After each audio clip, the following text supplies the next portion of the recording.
Hello mga kababayan, kami po ay taga 555 scooters na malapit lamang sa Kaohsiung Main Station na pwede nyo lang lakarin mula sa Kaohsiung Main Station na hanggang 3 minutes lamang po. Kami po ay scooter shop po dito sa Kaohsiung. Sa mga Pinoy, kahit ano pa mang lahi, ay pwede po kami. Kami po ay nag-o-offer ng hulugang scooter po. Ito po ngayon, ang ipapakita po namin ay isang G6E. Ito ay special na model ng KYMCO. Ito ay nasa 2015 model na nagkakahalaga lamang ng 34,000 NTD. Ito ay KYMCO G6E. Itong modelo na ito ay napagitnaan ng model ng G5 at saka G6. Makikita nyo naman yung difference niya, yung sa harap na shell niya, magkaiba po.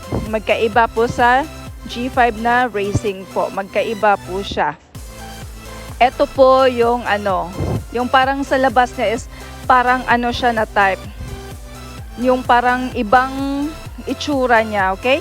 So ito po ipapakita namin yung gulong niya. Yung gulong niya po is 10-inch tire. Sa harap is 90% po at naka-disc brake po yung harapan, naka-disc brake.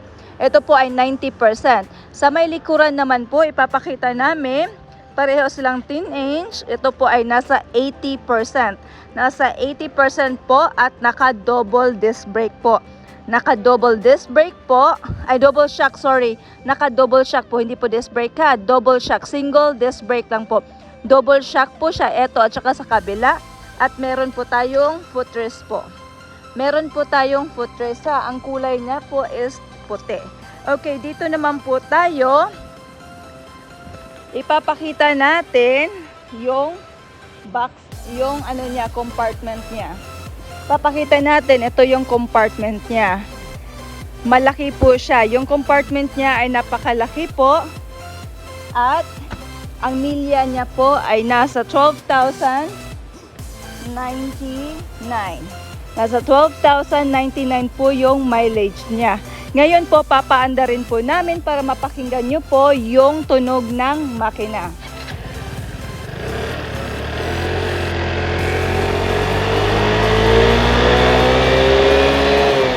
Yan po yung tunog ng makina. Ngayon po, papakita din namin yung ilaw niya. Ito yung high, low. Ito po yung design niya ha.